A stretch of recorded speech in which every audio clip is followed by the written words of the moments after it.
Let's start. Hello, everybody. Thanks a lot for joining. As you know, this is the first session of a series of workshops about the unconscious mind. As mental health and well-being gains much needed focus in the wider community, it is quite easy to feel a bit overwhelmed with the amount of information on different treatments and schools of thought on improving one's mental health. Here is an introduction on why psychoanalysis is a great tool and how it works. It is a complex topic, but I will try to present it in a way which is cool and you can understand it as much as possible. If you have any questions, please make a note and I will answer them at the end of this presentation. Today, we are going to explore why psychoanalysis. We will see the difference between psychology, psychiatry, and psychoanalysis, the unconscious mind and its effects. We will explore how the interpretation works. It's a complex topic, so please be patient. And then, to finalize the presentation, we will try to understand why does psychoanalysis cure? And we will then speak about the healing words of words and transference. Let's start. Since Freud discovered the concept of the unconscious mind and psychoanalysis was born in 1900 with the publication of the Interpretation of the Dreams, psychoanalysis has been constantly accused of being unscientific, immoral, and little oriented to healing. I will try to help you understand the truth behind these unfounded criticisms, prejudices, and misunderstandings. Let's begin by the beginning. I'm going to start by answering a question many of you might have. What is the main difference between psychiatry, psychology, and psychoanalysis? Psychology and psychiatry do not take into account the unconscious mind, only the consciousness. On the contrary, psychoanalysis focuses on the unconscious mind. According to psychoanalysis, the unconscious mind is at the center of our psychic lives. The conscience is generated by the unconscious mind and is misleading, like feelings and other senses. Why is this so important? Why is it so important that psychoanalysis focuses on the unconscious mind and not on the conscious mind? Let's see it with an example. If I stood still all day, I would watch the sun move from one side of the sky to the other one. And I will think, it is the sun which goes around the earth. But thanks to Copernicus and years of study, we now know that is in fact the earth which goes around the sun. This example shows we are too rationalist. We trust too much our eyes, our consciousness. Perception of reality through the eyes is misleading, exactly the same as perception of reality through consciousness or through a feeling. Unconscious mind is the only way to access reality, but by definition, unconscious mind is the knowledge unknown. We cannot see the unconscious mind. It is nowhere. We can only see its effects. Why was Freud so interested in the dreams?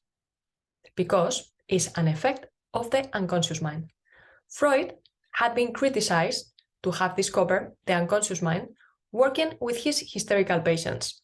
So, to prove his discovery of the unconscious mind and generalize the theory, he used the dreams. Why? Because we all dream, healthy and sick individuals. Thanks to the dreams, he proved we all have psychic apparatus. We all have unconscious mind. He explained how the psychic apparatus works. Why am I telling you this? Yes, we all have an unconscious mind. But remember, that unconscious mind, we cannot see it. It is nowhere. We can only see its effects. Other effects of the unconscious mind are sleeps, jokes, and another one, symptoms, and whole chronic disease. Yes, symptoms and disease are another effect of the unconscious mind, like dreams or jokes. The only way to access the unconscious mind and get to know it is by interpretation. That is what the psychoanalyst does in the session. The person freely associates and the psychoanalyst interprets the unconscious mind of that particular person. only then, boom, you can understand your unconscious mind. What is the wish behind that dream? Why did I crack that joke? Why did I forget the kiss? Did I not want to be back? Why do I have this sore throat? Why was I so late to that important meeting? Unconscious mind doesn't care if he produces a joke or a symptom, but we do care. Unconscious mind just wants to show up, but we do care how it shows up. For us, it is not the same to crack a joke than to have a symptom, and they are all effects of the unconscious mind. What are other effects of the unconscious mind? Chronic disease, guilt, anxiety, prejudices, bias. If we don't know how to read reality properly, if we don't use the right tools, we will suffer from our unconscious mind, but won't be able to change it, because with the tools we have at the moment, with rationality and traditional theories, we can't understand it. We can't see the unconscious mind. We only see and suffer from its effects. We suffer from anxiety, and maybe we can learn to manage the symptom, but it comes back. Why? Because it is generated by the unconscious mind. Only by understanding the unconscious mind, the trigger, we can change it. Let me show you so that you remember.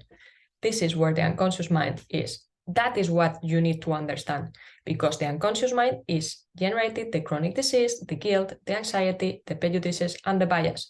If you don't understand this, you will suffer from this. But psychoanalysis is the tool that can help you deal with that. You could think of psychoanalysis as a pair of glasses which can help you read reality properly, including the unconscious mind. Without psychoanalysis, we are blind to those unconscious processes. We can manage the symptoms, but we are not addressing the root cause.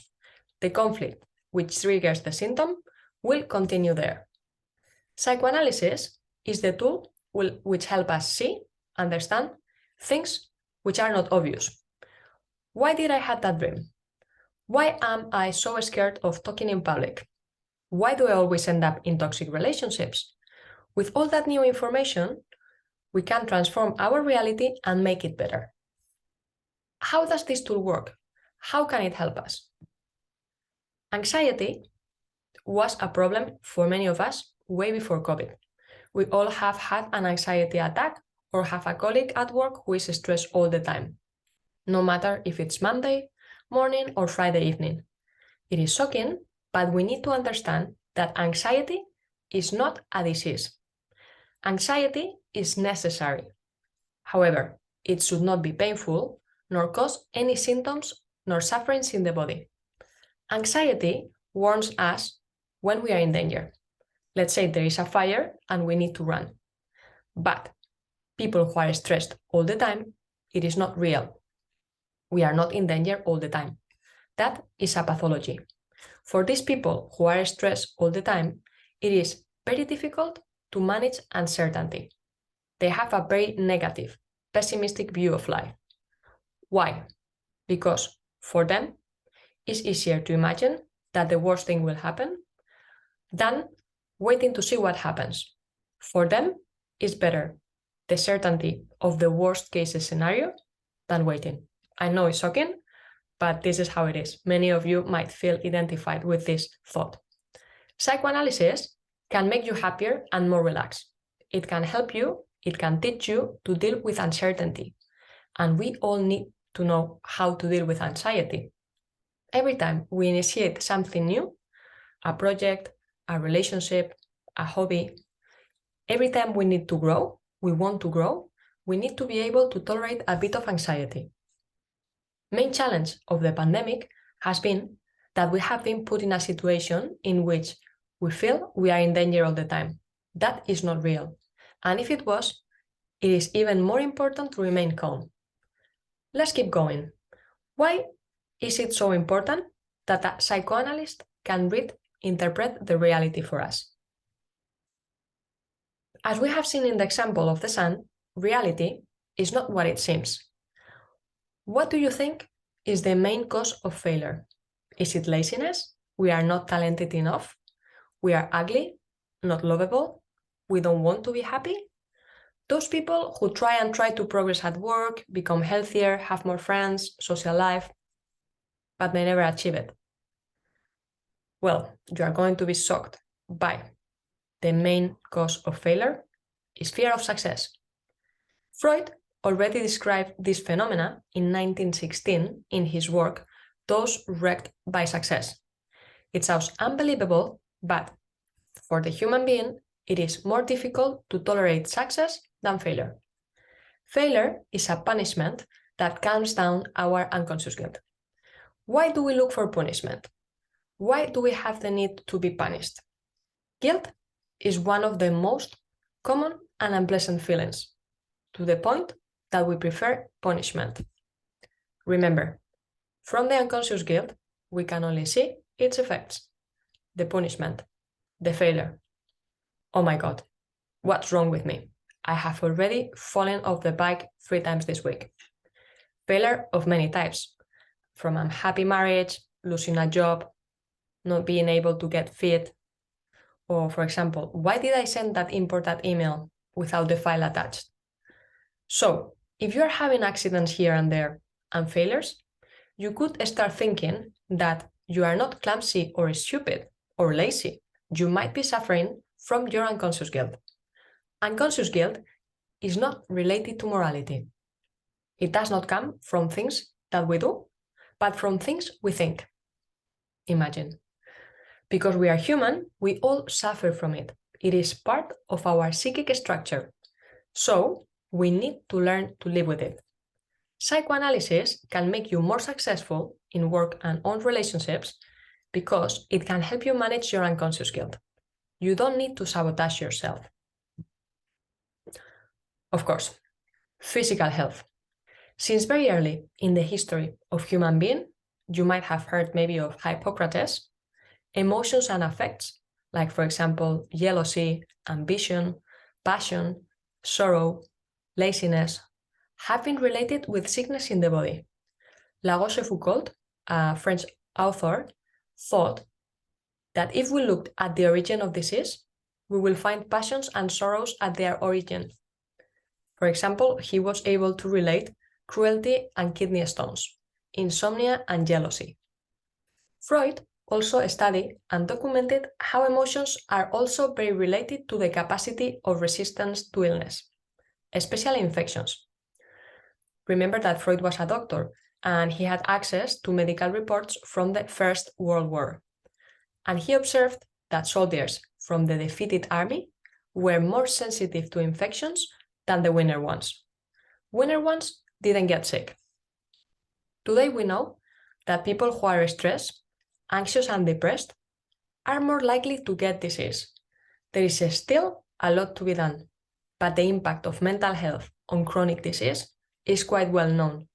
And fortunately, traditional medicine has begun to recognize that. There is a clear link between cancer and depression, and also between depression and infections. And it's not the link that you think. It is not that I got cancer and I got depressed, but the other way around. Because I am depressed, I'm more likely to get cancer. There is also a clear link between anxiety and chronic disease, especially the autoimmune ones, which today are on the surge. Hold on a minute. And there are many reasons for that. Although, for now, let's not complicate things, and today is just an intro session. This could be the topic of a whole series of workshops. For now, let's just bear in mind that psychoanalysis can prevent disease. By treating depression, treating anxiety, treating guilt, you prevent disease. Psychosomatic medicine is a big topic. Psychosomatic medicine has a lot of potential. And for now, let's just say that with psychoanalysis, you are healthier because you are less likely to develop disease.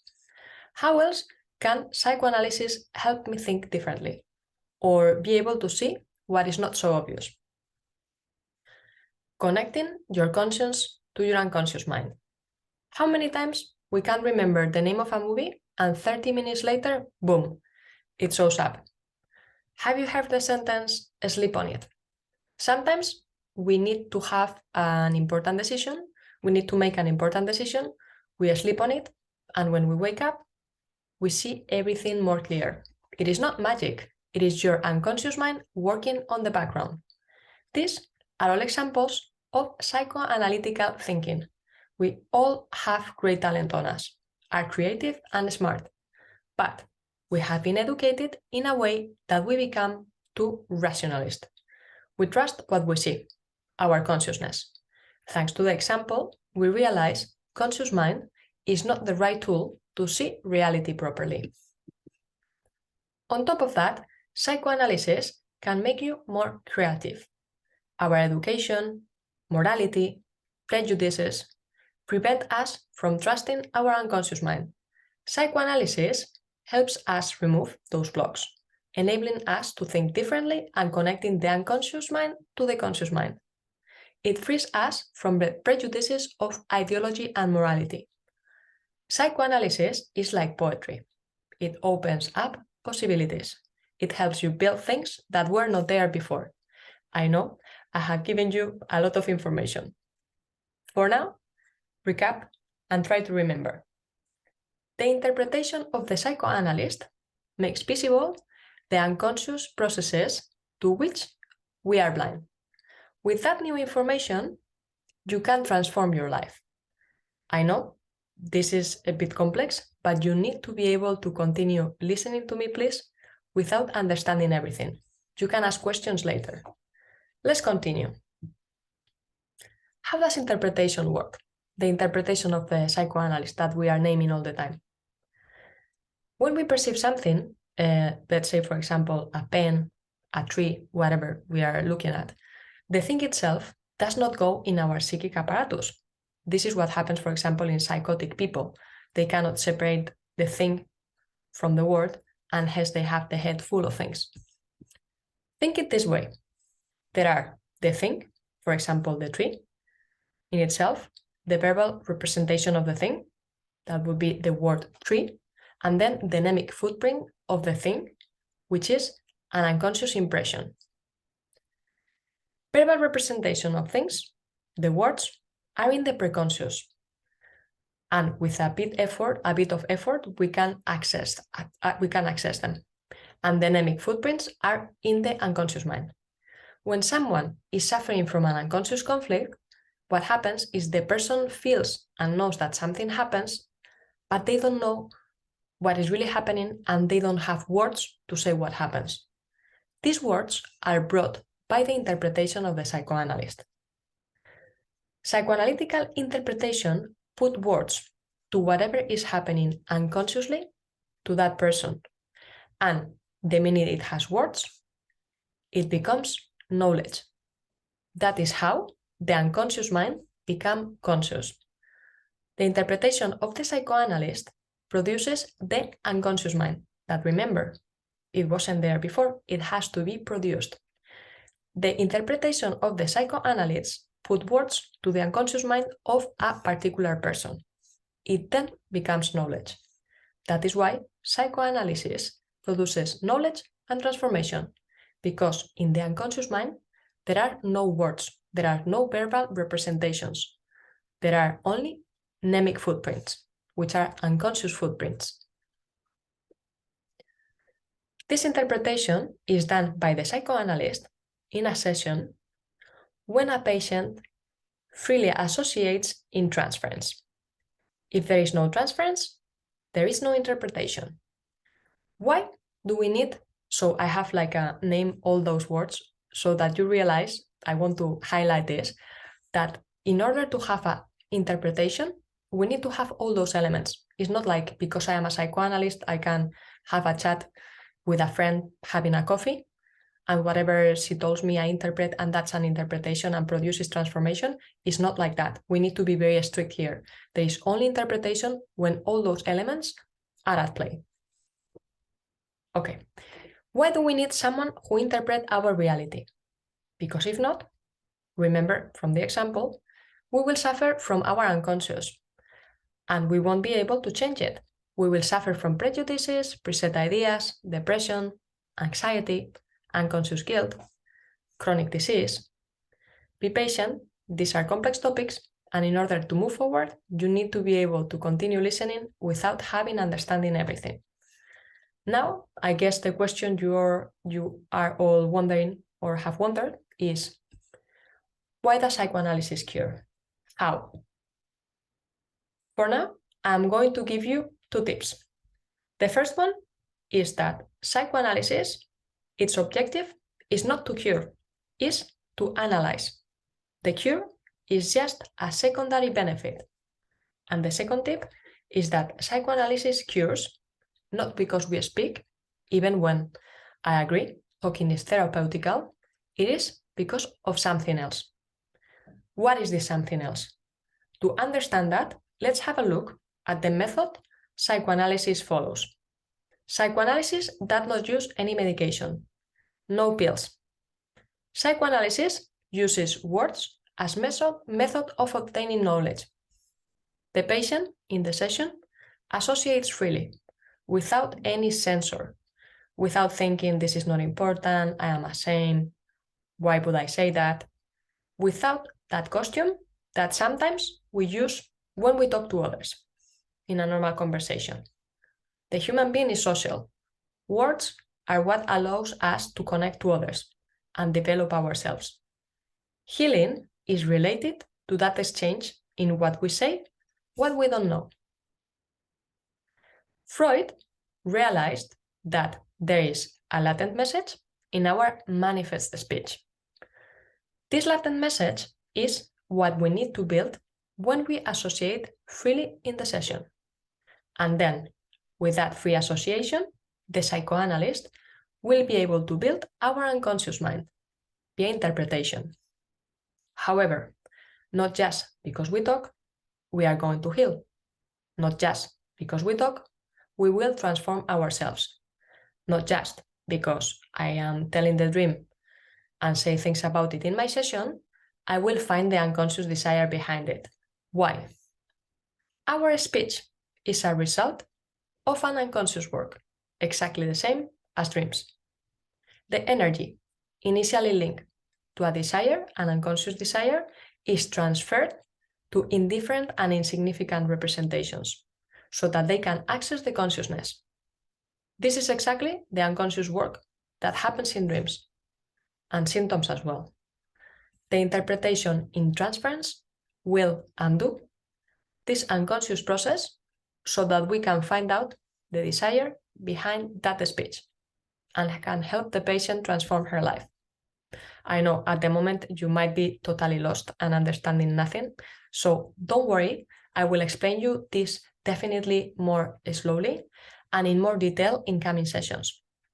For now, just continue listening without understanding everything, and let's try to simplify the basics with some graphics. I'm going to try to clarify a bit all that I just told you. The patient in the session associates freely, saying whatever it comes to her mind or to her mind. That is the manifest speech, what he says. The psychoanalyst, using the rules of the unconscious mind theory, will build the latent message, which is the unconscious mind of that particular person. That interpretation of the psychoanalyst and thus the unconscious work, which has transformed the latent message, remember what the patient have said, the unconscious desire, with the manifest speech, what the patient has said. However, not only because we talk, we are going to heal, or we will transform ourselves. Not only because I tell my dream and say things about it, I will find the unconscious desire behind it. It is free association in transference. The interpretation in transference will undo this unconscious process so that we can find out that desire behind the speech and can help the patient transform her or his life. Transference is what allows the cure. How? Let me give you a bit of background. Before working with his method that I just explained, and which is called interpretation construction, Freud was working with Joseph Breuer using hypnosis and the cathartic method. I'm sure you have heard of this. This method was literally claiming to heal through words, by talking about traumatic events which had been pushed away from the consciousness. However, Freud realized that talking about traumatic events was not enough to cure patients, and in reality, patients knew what happened to them even when they could not recognize it. He realized that what really heals is the movement of energy. That is why transference is what really allows the healing of patients. That is why Freud abandoned the cathartic method and hypnosis and started using this technique of free association and transference, which is the technique that psychoanalysis uses. I have been emphasizing a lot about transference, but what is this transference? It's a key concept in the psychoanalytical theory. Transference is what happens in the session between the psychoanalyst and the patient.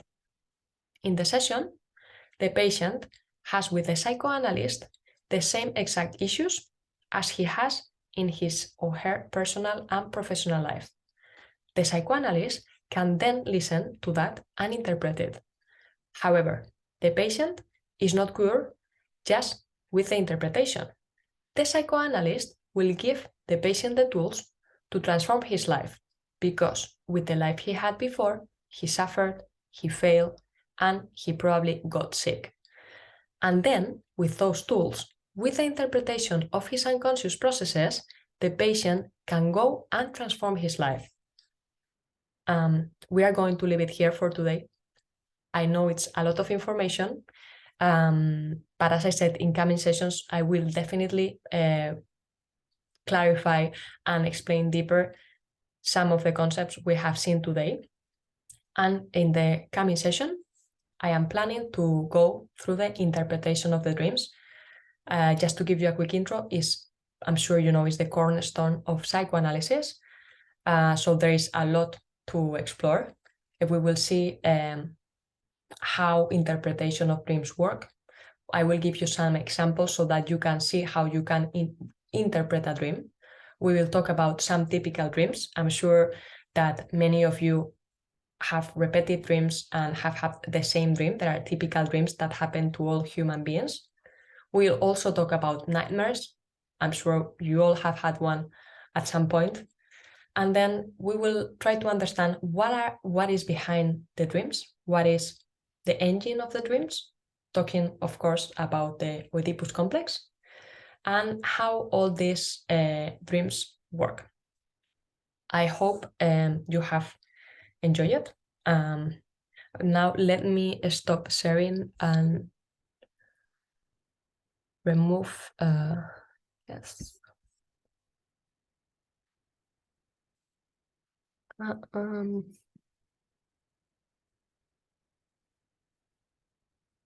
Okay, I hope you can see me.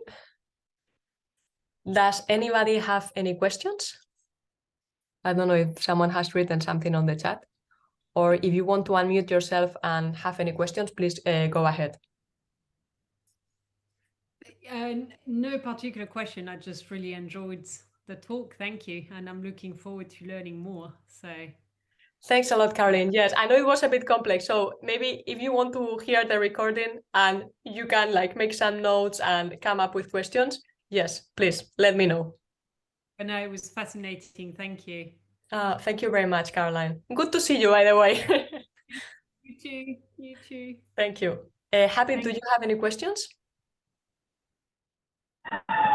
Not at the moment. Okay, perfect. Yes, I'm sure you will see the recording again and come with some questions. So thank you very much both for attending. I will send the recording to you, of course, and to all the people, most of them, unfortunately, who couldn't attend.